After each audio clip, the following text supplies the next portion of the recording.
Hello friends, ഇന്ന് നമ്മൾ ചെയ്യാൻ പോകുന്നത് ലിവർ റോസ്റ്റാണ്. ഇതിലിപ്പോൾ മട്ടൺ ലിവറാണ് എടുത്തിട്ടുള്ളത്. ഇപ്പോൾ നിങ്ങൾ ബീഫോ ചിക്കൻ ലിവറോ ഏത് വേണമെങ്കിലും ഇത് ഈ മെത്തേഡിൽ തന്നെ ചെയ്യാം.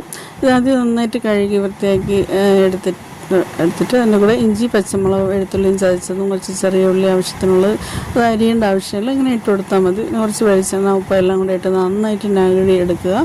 ഇങ്ങനെ എത്രയ്ക്ക് മിക്സ് ചെയ്യാൻ പറ്റുമോ അത്രയ്ക്ക് അതിലെല്ലാം കൂടെ ഇഞ്ചി പച്ചമുളകോടെ നന്നായിട്ട് പിടിക്കാൻ വേണ്ടിയാണ്. കുറച്ച് സമയം റെസ്റ്റ് ചെയ്യാൻ വെച്ചിട്ട് പിന്നെ ഒരു ഗ്ലാസ് വെള്ളം ഒഴിച്ച് കുക്കറിൽ നന്നായിട്ട് വേവിച്ചെടുക്കുക. സാധാരണ ഇറച്ചിയൊക്കെ വേവിക്കുന്ന അളവിലിടണം. ഒരു 2-3 വിസിലടിക്കണവരെ വെന്താൽ മതി. എന്നിട്ടൊരു പാനിൽ ആവശ്യത്തിനുള്ള വെളിച്ചെണ്ണ ഒഴിച്ചെടുക്കാം. എന്നിട്ട് ഇഞ്ചി, പച്ചമുളക്, വെളുത്തുള്ളി എല്ലാം കൂടെ ഇട്ട് നന്നായിട്ട് പിന്നെ ചെറിയ ഉള്ളി ചതച്ച് നമ്മൾ ഇട്ട് കൊടുത്ത് വഴറ്റിയെടുക്കുക. ഇപ്പോൾ ഇതിലൊക്കെ ചെയ്യുമ്പോൾ ലിവറിലൊക്കെ ഏറ്റവും കൂടുതൽ ചെറിയ ഉള്ളിയിൽ ചെയ്യുന്നതാണ് ടേസ്റ്റ് കൂടുതൽ. എന്നാൽ ഇത് വിളിച്ചെടുക്കാനാണ് കുറച്ച് ജോലിയുള്ളത്, എന്നാലും ടേസ്റ്റ് വ്യത്യാസമാണ്. എന്നിട്ട് അതിൻ്റെ കൂടെ കുറച്ച് 2 തക്കാളിയും കൂടെ ഇട്ടിട്ടുണ്ട്, അതും കൂടെ ഇട്ട് വഴറ്റിയെടുത്തിട്ട് വേവിച്ച് വെച്ചിരിക്കുന്ന ലിവർ അതിൻ്റെ കൂടെ ഒഴിച്ചു കൊടുക്കാം.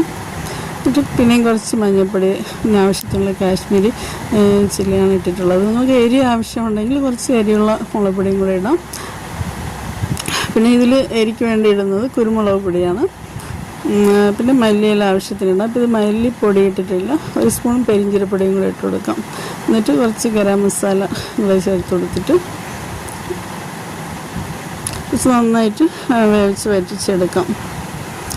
ഇതിപ്പോൾ ചപ്പാത്തി, ഏത് പലഹാരത്തിൻ്റെ കൂടെയും ചോറിൻ്റെ കൂടെയൊക്കെ കഴിക്കാൻ നല്ല ടേസ്റ്റുമാണ്, ഈസിയാണ്. ഇഷ്ടപ്പെടുന്നവരൊന്ന് ട്രൈ ചെയ്യുക.